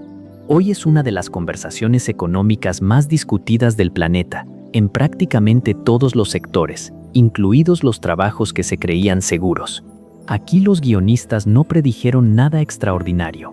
Solo llegaron temprano a una conversación que el resto del mundo empezó una década después. Dato número 66. El 14 de febrero de 2010, durante los Juegos Olímpicos de Invierno, la serie emitió un episodio sobre curling. Homero y Marge terminan compitiendo en la modalidad mixta y ganan la medalla de oro para Estados Unidos. El chiste era doble. Primero, que dos personas absolutamente comunes pudieran clasificar a unos Juegos Olímpicos. Y segundo, que Estados Unidos ganara oro en curling, un deporte dominado históricamente por Canadá y los países escandinavos, en el que ese país nunca había ganado nada. En febrero de 2018, en los Juegos de Pyeongchang, el equipo estadounidense de curling ganó la primera medalla de oro de su historia en ese deporte. Fue considerada una de las mayores sorpresas de esos Juegos. 8 años antes, la serie lo había usado como ejemplo de algo que jamás iba a ocurrir. Dato número 67. Y ahora la parte que casi ninguna lista te cuenta, porque arruina el espectáculo. Existe una explicación matemática para todo esto, y es sólida. Los Simpson lleva más de 750 episodios al aire. Cada episodio contiene, según los propios guionistas, entre 50 y 100 chistes, muchos de ellos sobre política, tecnología, desastres, economía y futuro. Eso significa que la serie ha disparado alrededor de 50.000 predicciones al aire durante 38 años. Con ese volumen, es estadísticamente inevitable que algunas acierten. No es magia, es cantidad. Y nadie, absolutamente nadie, recuerda las 49.900 que fallaron. Nadie hace listas de las cosas que Los Simpson predijo y no ocurrieron, aunque son la enorme mayoría. Los guionistas además han explicado su método, y es todavía menos místico. No adivinan, observan una tendencia que ya está en marcha, y la llevan al extremo lógico. Si eres suficientemente inteligente para ver hacia dónde va algo, y suficientemente valiente para dibujarlo, vas a parecer profeta. Dato número 68. Y aún así, esa explicación no cubre todo. En el episodio de 1997 donde la familia viaja a Nueva York, hay un plano de un folleto turístico. En la portada del folleto, en letras grandes, está el número 9. Justo al lado, formando parte del diseño, está la silueta de las Torres Gemelas. Las dos torres, vistas de perfil y juntas, forman naturalmente la figura de un 11. 9, 11, en un solo cuadro, en un episodio sobre esa ciudad, emitido 4 años antes. Los responsables lo han explicado varias veces, y su explicación es completamente razonable. El 9 era el precio de un boleto de autobús en dólares. Las torres estaban ahí porque eran el edificio más reconocible de Nueva York. La coincidencia es visual y no significa nada. Probablemente sea verdad, pero de todas las coincidencias de esta serie, esta es la única sobre la que los guionistas prefieren no extenderse cuando se lo preguntan en entrevistas. Responden corto y cambian de tema. Hasta aquí las profecías. En la siguiente capa dejamos de mirar lo que la serie dijo y empezamos a mirar cómo se hace. El dinero, los contratos, las amenazas de despido, los doctorados desperdiciados escribiendo chistes de barranco, y las manos reales, en otro continente, que dibujan cada uno de estos fotogramas por un salario que nadie menciona en los créditos. Hasta aquí hemos hablado de lo que la serie muestra. Ahora vamos a mirar lo que hay detrás de la pantalla, el proceso industrial, los contratos, las negociaciones donde se decidió cuánto vale una voz, las salas donde gente con doctorados discutió durante horas si un chiste sobre un barranco quedaba mejor con 2 golpes o con 3, y las manos reales, en otro continente, que dibujan cada uno de estos fotogramas. Porque Los Simpson no es un programa de televisión. Es una fábrica que lleva 38 años sin apagar las máquinas, y que entrega un producto terminado cada semana, temporada tras temporada, mientras el mundo entero cambia alrededor. Nadie que trabaje ahí lo llama arte, lo llaman el show. Bajamos a la maquinaria. Dato número 69. Un episodio de Los Simpson tarda entre 6 y 9 meses en fabricarse. Empieza con una idea discutida en una sala. Luego un guionista escribe un primer borrador que en la práctica casi nunca sobrevive. La sala completa lo reescribe línea por línea durante días. Después viene la lectura de mesa, donde los actores leen el guión en voz alta frente a todo el equipo. Ahí se decide qué chistes funcionan de verdad, y se reescribe otra vez. Se graban las voces. Con las voces terminadas se construye un animático, que es una versión con dibujos fijos para verificar el ritmo. Se corrige, se vuelve a grabar lo que haga falta. Y recién entonces el material se envía al extranjero para ser dibujado. Cuando el episodio finalmente sale al aire, la conversación que le dio origen ocurrió hace casi un año. Eso significa que esta serie nunca ha podido reaccionar a nada. Todo lo que parece un comentario sobre la actualidad fue escrito mucho antes de que esa actualidad existiera. Dato número 70. Dopan. La sala de guionistas de Los Simpson es probablemente la concentración de cerebros más desperdiciada de la historia del entretenimiento. Indeni Al-Jin, que ha dirigido la serie durante más de 20 años, entró a Harvard a los 16 años para estudiar matemáticas. Ken Killer tiene un doctorado en matemática aplicada, también por Harvard. David Cohen estudió física y ciencias de la computación, y publicó investigación académica antes de dedicarse a esto. Jeff Westbrook era investigador de ciencias de la computación en la Universidad de Yale. Tenía un puesto estable y una carrera hecha. Renunció a todo para escribir chistes de dibujos animados. Esa es la gente que se sentó en una habitación a decidir que Homero se caería por un barranco en monopatín, y que después discutiría durante media hora si era más gracioso que rebotara 2 veces o 3. Es también, exactamente, la razón por la que hay ecuaciones correctas escondidas en los fondos de esta serie desde hace 3 décadas. Dato número 71. El hombre que escribió más episodios de Los Simpson que cualquier otro ser humano es prácticamente un fantasma. Se llama John Swartzwelder. Firmó 59 episodios, muchos de ellos considerados los mejores que la serie produjo jamás. Durante más de 30 años no concedió una sola entrevista, no aparecía en documentales, no iba a convenciones, no firmaba autógrafos. Casi no existían fotografías suyas en circulación. Sus propios compañeros de trabajo contaban anécdotas sobre él como si hablaran de una leyenda urbana. Algunos guionistas jóvenes que entraron a la serie en los años 2000 trabajaron ahí durante temporadas enteras sin llegar a verlo nunca. En 2021, ya con más de 70 años, finalmente aceptó responder algunas preguntas por escrito para una revista. Fue la primera vez que el público general escuchó su voz. Una serie que ha estado en pantalla 38 años seguidos, y su autor más prolífico permaneció invisible durante 3 décadas por decisión propia. Dato número 72. Y la razón de esa invisibilidad tiene una explicación tan absurda que parece inventada. Swartzwelder escribía todos sus guiones sentado en una cafetería, fumando sin parar y tomando café durante horas seguidas. Ese era su método y no lo cambiaba. Cuando California prohibió fumar en interiores, se quedó sin lugar de trabajo. Su solución no fue dejar de fumar ni buscar otro método. Su solución fue comprar una cabina de restaurante completa, con su mesa fija y sus asientos tapizados, e instalarla dentro de su propia casa. Ahí siguió escribiendo, en una cafetería privada de un solo cliente, construida específicamente para no tener que cambiar de hábito. Algunos de los momentos más queridos de la historia de la televisión mundial fueron escritos por un hombre solo, sentado en una réplica de un lugar público, rodeado de humo, para no tener que salir a la calle. Dato número 73. Uno de los episodios más queridos de toda la serie, el del monorriel, fue escrito por Conan O'Brien. En ese momento era un guionista desconocido de 29 años. Escribió también el episodio donde Homero va a la universidad y trabajó en la sala durante 2 temporadas de la etapa dorada. Y entonces le ofrecieron un programa nocturno propio, en un horario que acababa de dejar vacante una leyenda de la televisión estadounidense. Todos, incluido él, pensaban que iba a fracasar. No tenía experiencia frente a cámara, no era conocido.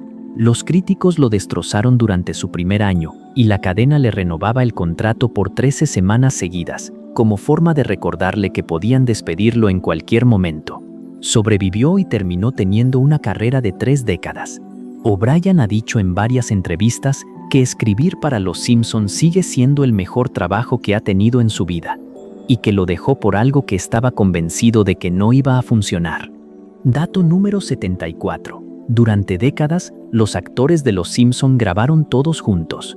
Se sentaban alrededor de una mesa, en la misma habitación, con los micrófonos abiertos, y actuaban las escenas unos frente a otros como si fuera teatro de radio.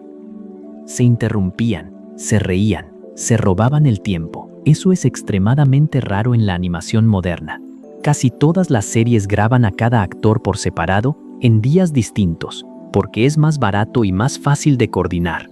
La producción sostuvo el sistema conjunto durante años porque sabía que la química entre esas voces dependía de que estuvieran en el mismo cuarto. Con el tiempo, las agendas, las mudanzas y finalmente el confinamiento mundial de 2020 terminaron con esa práctica. Los actores empezaron a grabar desde sus casas, solos, frente a un micrófono. Sigue siendo la misma serie, suenan igual, pero esas conversaciones que escuchas ya no son conversaciones. Son fragmentos grabados en habitaciones distintas y pegados después. Dato número 75. 2 veces en la historia, Springfield estuvo a punto de quedarse muda. En 1998, el elenco principal se negó a grabar hasta conseguir un aumento. La producción respondió con una amenaza concreta: reemplazarlos a todos por imitadores. No era un farol. La cadena llegó a organizar audiciones de reemplazo. El conflicto se resolvió y los actores ganaron. En 2004 ocurrió exactamente lo mismo. Otra negativa a grabar, otra amenaza de reemplazo, otra ronda de audiciones. La producción de la temporada se detuvo durante semanas. Volvieron a ganar. Sus contratos llegaron a superar los $400,000 por episodio, lo que los convirtió en algunos de los actores mejor pagados de la televisión sin que su rostro apareciera jamás en pantalla. Piensa en lo que estaba realmente en discusión. No era el sueldo, era si la voz de Homero Simpson pertenecía a Dan Castellaneta o a la empresa. Dato número 76. En 2011, la empresa cambió de estrategia. En lugar de amenazar con reemplazar a los actores, amenazó con cancelar la serie completa. El comunicado fue directo.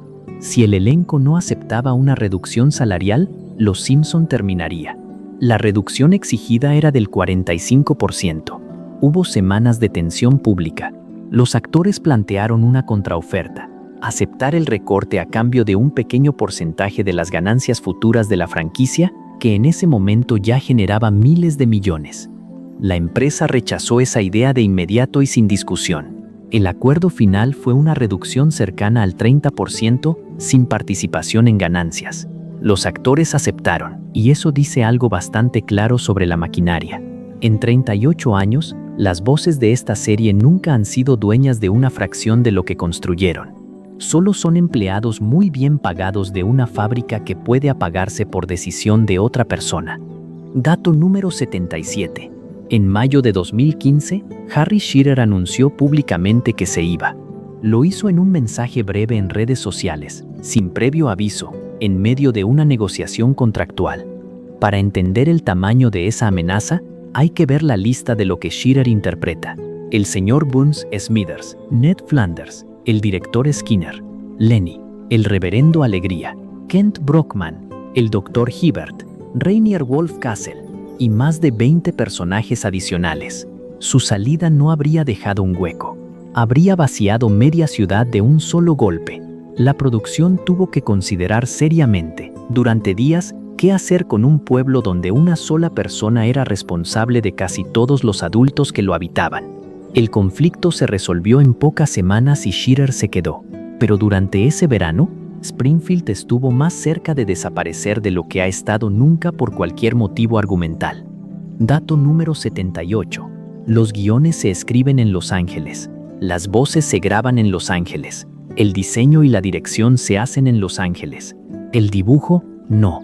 La animación tradicional de Los Simpson se realiza fuera de Estados Unidos desde los primeros años de la serie. Estudios en Seúl, en Corea del Sur, han hecho el trabajo cuadro por cuadro durante más de 3 décadas. Ahí es donde ocurre el trabajo físico. Miles de horas de dibujo por episodio. Equipos completos de artistas que reciben las instrucciones desde el otro lado del mundo y devuelven el material terminado. Mille and Serie es una práctica estándar en la industria y no es un secreto. Los estudios aparecen en los créditos finales, esos que la plataforma corta automáticamente para pasar al siguiente episodio. Mille and Otis, prácticamente nadie que haya visto esta serie sabría decir el nombre de una sola de esas personas. Pero cada línea que has visto en tu vida en esta serie fue trazada por una mano en Seúl. Dato número 79. En octubre de 2010, la producción le pidió a un artista callejero británico que diseñara la secuencia de entrada de un episodio. Lo que entregó se transmitió sin cortes, en horario estelar, en la cadena más grande del país. La secuencia empieza normal, la misma introducción de siempre, y luego la cámara baja, atraviesa el suelo y entra en un sótano industrial gigantesco. Ahí dentro hay cientos de trabajadores esqueléticos animando el programa a mano, en la penumbra, encadenados a sus escritorios. Hay niños pintando celdas. Hay un hombre metiendo el brazo dentro de un cubo de ácido para sacar algo. Hay gatitos vivos a los que se les extrae la lengua para rellenar peluches de Bart. Hay un delfín moribundo cuya piel se usa para sellar cajas. Hay un unicornio encadenado al que se le usa el cuerno para perforar los agujeros centrales de los discos. Termina con el logo de la empresa productora sostenido por lo que queda de un animal. Veradelaña lo emitió tal cual, sabiendo exactamente qué era. Dato número 80. Lo que hace insoportable esa secuencia no es la exageración, es que la premisa básica es verdad. No hay niños encadenados. No hay ácido ni unicornios. Eso es sátira, y es evidente que lo es. Pero la estructura que describe es real y es la de casi toda la animación comercial del mundo. Un país diseña, escribe y firma. Otro país ejecuta el trabajo manual, por una fracción del costo, sin reconocimiento público y sin participación en las ganancias de lo que ayuda a construir. Ese es el modelo. No es ilegal, no es secreto, y no es exclusivo de esta serie. El artista no inventó el sótano, solo lo dibujó y lo puso en horario estelar, dentro del propio programa, financiado por la misma empresa que se estaba retratando. Y la empresa lo dejó pasar, porque la controversia también vende. Dato número 81. Los Simpson tiene un récord mundial oficial, y no es el que la gente supone. Es el récord de mayor cantidad de estrellas invitadas en una serie de televisión. Más de 800 personas reales han puesto su voz en Springfield, pero hubo un cambio en cómo se usaban, y ese cambio explica bastante sobre la decadencia de la que hablaremos más adelante. En la etapa dorada, el invitado servía a la historia. Aparecía porque la trama lo necesitaba, muchas veces interpretando a un personaje ficticio y no a sí mismo. Dustin Hoffman apareció con un nombre falso en los créditos. Michael Jackson también. Con los años el modelo se invirtió. Los episodios empezaron a construirse alrededor de la presencia del invitado. La estrella dejó de ser una herramienta narrativa y pasó a ser la atracción principal. Los seguidores veteranos sienten ese cambio aunque no siempre puedan explicarlo. Es la diferencia entre un episodio que necesitaba a alguien y un episodio que necesitaba un nombre en la promoción. Dato número 82. En 1995, Paul y Linda McCartney aceptaron aparecer en el episodio donde Lisa se hace vegetariana. Pusieron una sola condición contractual y la pusieron por escrito. Exigieron que Lisa siguiera siendo vegetariana de forma permanente durante el resto de la existencia de la serie, sin excepciones, sin retrocesos, sin episodios donde volviera a comer carne por un chiste. La producción aceptó. Han pasado más de 30 años. El acuerdo jamás se ha roto, ni una sola vez, en más de 700 episodios. Lisa Simpson es vegetariana desde 1995 por una cláusula legal firmada por un Beatle. Y hay un detalle más, que casi nadie conoce. Los McCartney dejaron algo escondido en ese episodio. Al final, mientras suena una de sus canciones, hay una grabación oculta. Si reproduces esa parte al revés, se escucha a Paul recitando, con toda calma, una receta de sopa de lentejas. Está ahí desde 1995. Dato número 83. En 1997, una marca de refrescos y la cadena de televisión decidieron construir la casa, no una réplica de utilería. Una casa real, habitable, levantada desde los cimientos en Henderson, Nevada. Reprodujeron todo. La fachada naranja y morada, la distribución interior exacta, el sofá, el televisor, la cocina, hasta la carta pegada en la puerta del refrigerador con un imán. Costó alrededor de $120,000 y se sorteó a nivel nacional entre millones de participantes. Ganó una mujer de Kentucky. Y cuando le explicaron que tendría que mudarse a Nevada, dejar su vida y pagar impuestos anuales por una casa pintada de naranja y morado en un vecindario residencial, hizo el cálculo y dijo que no. Se llevó $75,000 en efectivo. La casa fue repintada de beige. Le quitaron todos los detalles. Hoy es una vivienda común y alguien vive ahí, probablemente sin saber que las paredes que lo rodean fueron dibujadas antes de ser construidas. Dato número 84. 10 años después, la maquinaria hizo algo todavía más extraño. En julio de 2007, para promocionar la película, una cadena de tiendas de conveniencia convirtió 12 de sus locales reales en el Badulaque de Springfield. No fue decoración. Cambiaron los letreros exteriores, rediseñaron el interior completo, vistieron a los empleados y empezaron a vender productos que hasta ese momento solo existían dibujados. Cereal de Krusty, refresco Buzz, cerveza Duff sin alcohol, rosquillas rosadas con chispas de colores. Fue una de las campañas de marketing más rentables jamás realizadas en ese sector. Las ventas de esas 12 tiendas se multiplicaron. Durante unas semanas, en 12 puntos concretos del mundo real, podías empujar una puerta de vidrio, entrar caminando a Springfield y comprar algo. Y después las tiendas volvieron a ser tiendas normales. Los letreros se retiraron y esos 12 portales se cerraron. Dato número 85. Y cierro esta capa con la única vez que la maquinaria demostró de qué era realmente capaz. En enero de 1992, el presidente de los Estados Unidos atacó a esta serie por su nombre. George Bush padre, en un discurso ante una convención nacional, declaró que las familias estadounidenses necesitaban parecerse más a los Walton y menos a los Simpson. Era un ataque directo, desde el escenario más alto que existe, a una caricatura. La producción respondió en 3 días. Tomaron el inicio de un episodio ya terminado y grabaron material nuevo a toda velocidad. Cuando el capítulo salió al aire, la familia aparecía sentada frente al televisor viendo ese mismo discurso presidencial.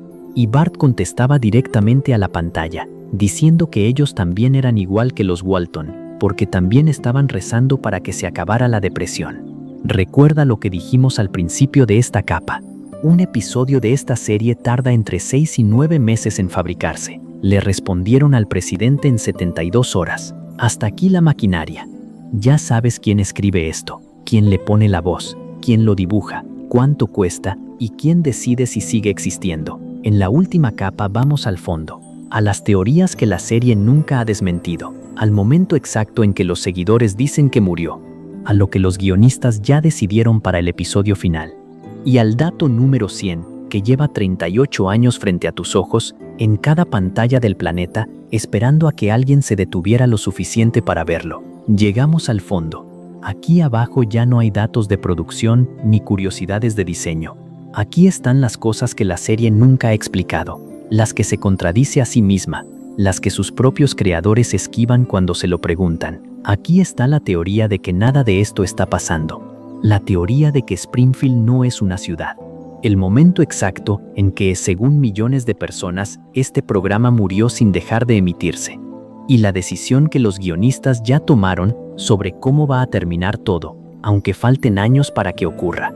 Y al final, el dato número 100, que lleva 38 años frente a tus ojos, en cada pantalla del planeta, esperando. Baja conmigo lo último que queda. Dato número 86. El tiempo en Los Simpson está roto, y está roto a propósito. Los guionistas le pusieron un nombre técnico.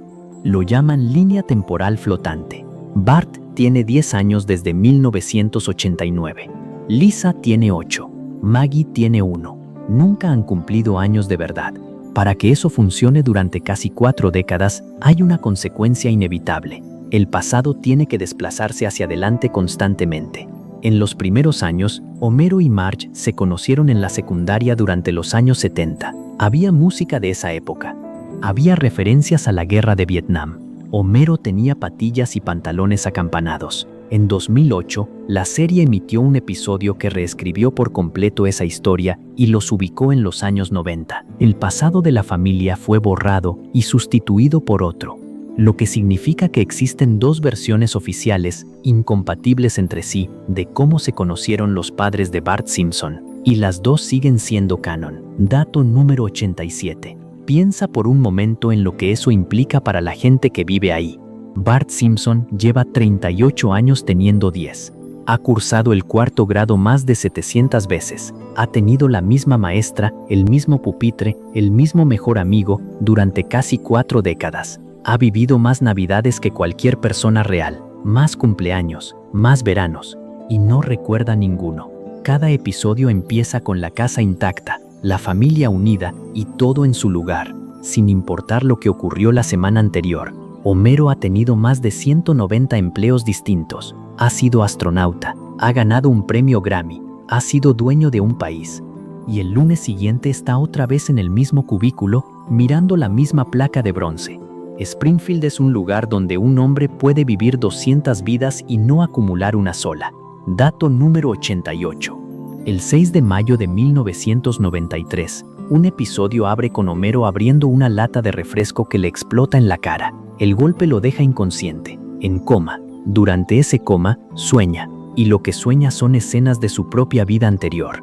La teoría, sostenida por parte del público desde hace más de 30 años, dice algo muy simple: que Homero nunca despertó, que todo lo emitido después de ese momento, más de 700 episodios, ocurre dentro de la cabeza de un hombre inconsciente en una cama de hospital. Y lo inquietante es que la teoría explica cosas. Explica por qué a partir de ese punto la lógica del mundo empieza a deformarse, por qué los accidentes se vuelven imposibles de sobrevivir y Homero los sobrevive igual. ¿Por qué la ciudad ha sido destruida decenas de veces sin consecuencias? ¿Por qué los personajes muertos reaparecen? Los sueños funcionan exactamente así. Todo tiene sentido mientras estás dentro. Dato número 89.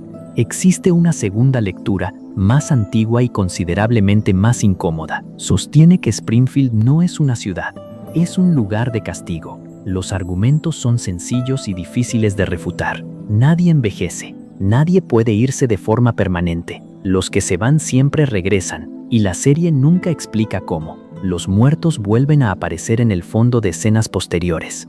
La ciudad tiene un incendio de llantas que arde sin apagarse desde antes de que empezara la serie. Tiene un reactor nuclear que no cumple una sola norma de seguridad.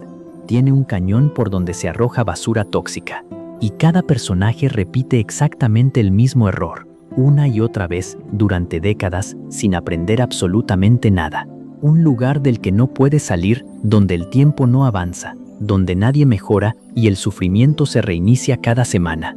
Esa estructura tiene un nombre en casi todas las tradiciones religiosas del mundo. Dato número 90. Y hay un detalle visual que alimenta esa teoría, aunque su origen sea puramente técnico. Los muertos de Springfield no se van. Si observas con atención los fondos de episodios recientes, vas a ver a Maud de Flanders entre las multitudes, vas a ver a Bola de Nieve, vas a ver a Frank Grimes, sentado en las gradas de un partido o haciendo fila en una tienda. Personajes que murieron en pantalla, enterrados en episodios que el público recuerda, apareciendo de fondo 20 años después como si nada hubiera pasado. La explicación real es prosaica.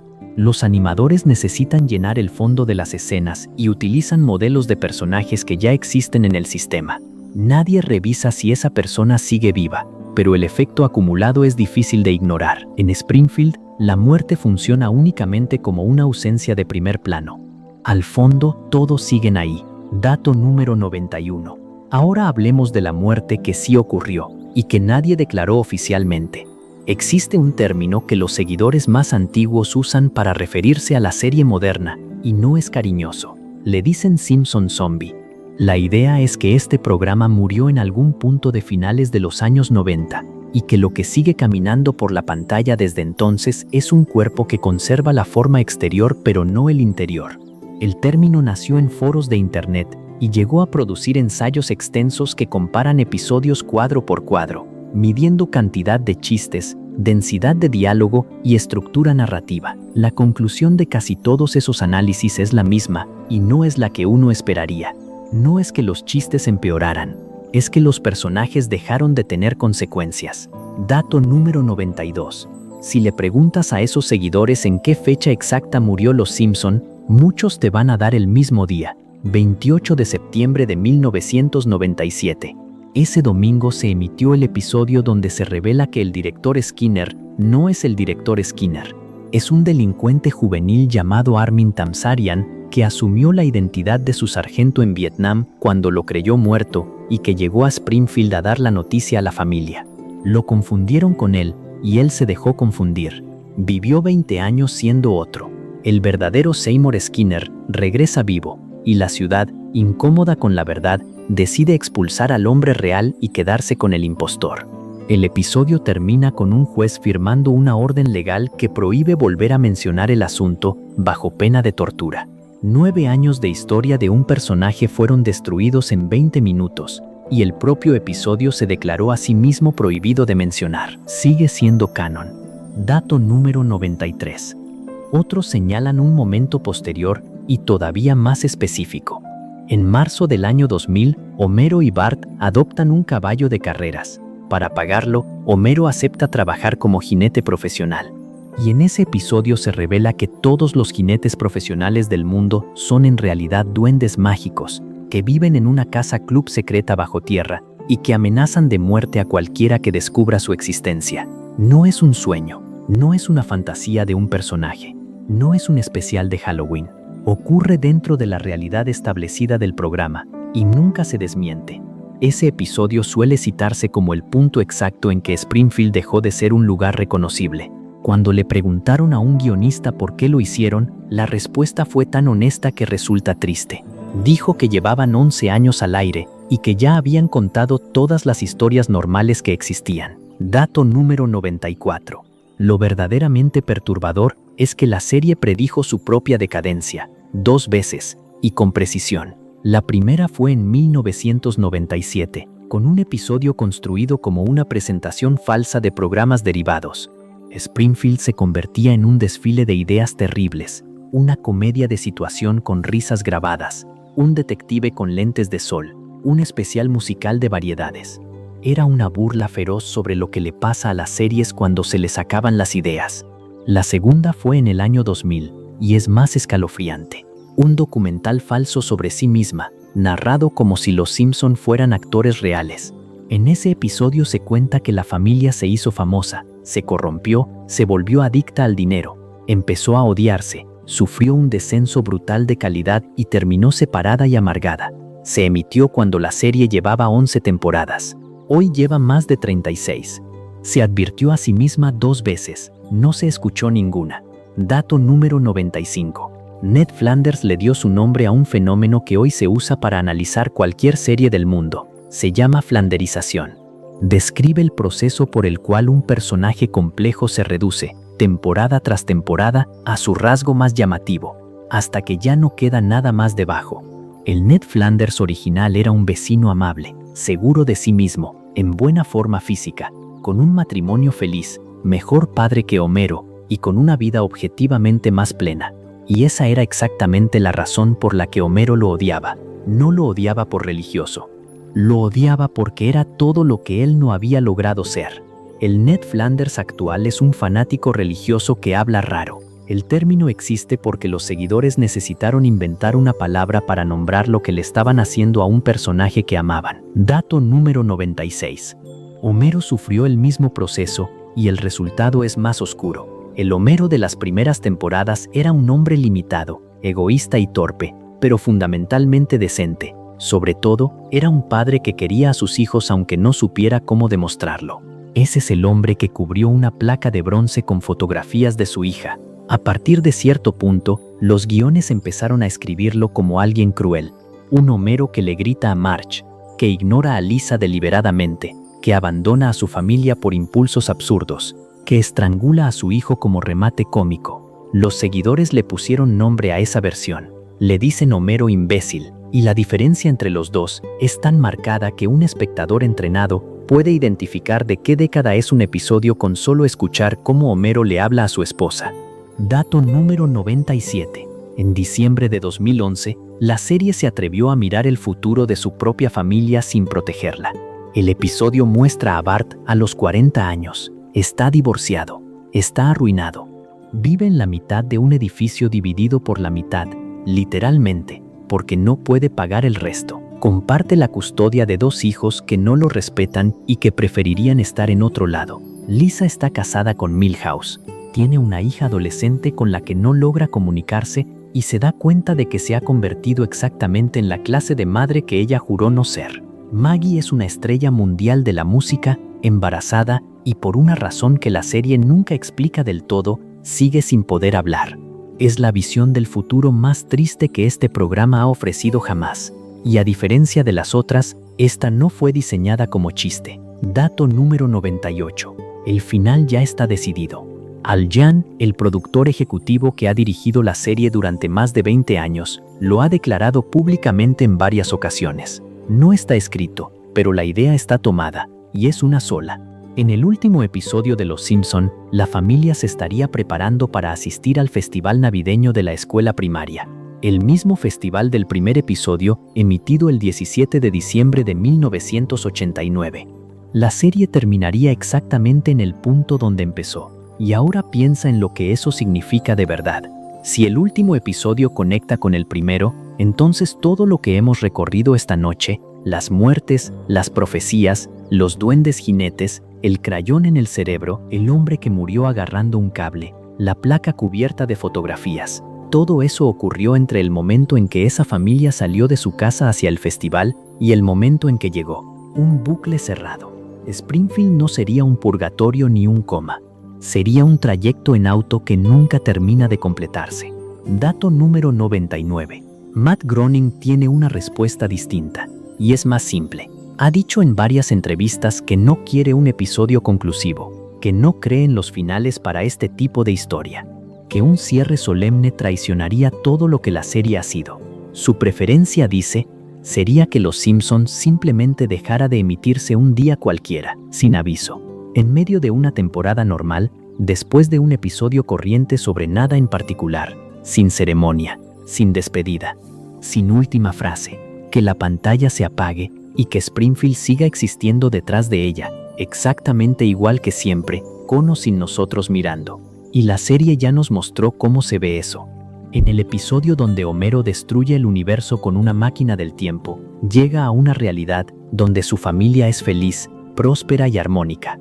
La abandona por una razón menor, y en el segundo exacto en que cruza la puerta, empiezan a caer rosquillas del cielo sobre esa casa. Nadie de esa familia sabe que él existió. Esa realidad continúa perfectamente bien sin él. Dato número 100. Y aquí está lo que la serie escondió a la vista de todos desde el primer día. Mira el perfil de Homero Simpson, no la cara de frente. El perfil visto desde el costado. La línea de su cabeza, desde la frente hasta la nuca, con los dos pelos curvándose en el medio, dibuja la letra M.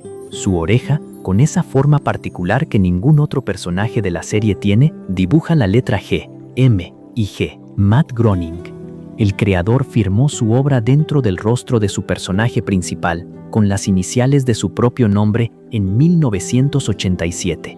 Y esperó mientras la serie se convertía en la más longeva de la historia. Mientras esa cara aparecía en camisetas, en tazas, en mochilas, en vallas publicitarias, en más de 750 episodios traducidos a decenas de idiomas. Miles de millones de personas han visto ese rostro, muchas de ellas cientos de veces. Y la única razón por la que hoy tú la puedes ver es que alguien, en algún momento, se detuvo el tiempo suficiente para mirar de verdad una cara que había visto 1000 veces. Eso es todo. 100 datos. Empezamos en la superficie, con un color elegido para secuestrar tu atención antes de que decidieras dársela. Y terminamos aquí abajo, con una firma escondida en la oreja de un hombre amarillo. En el medio hubo gente que murió, episodios que ya no existen.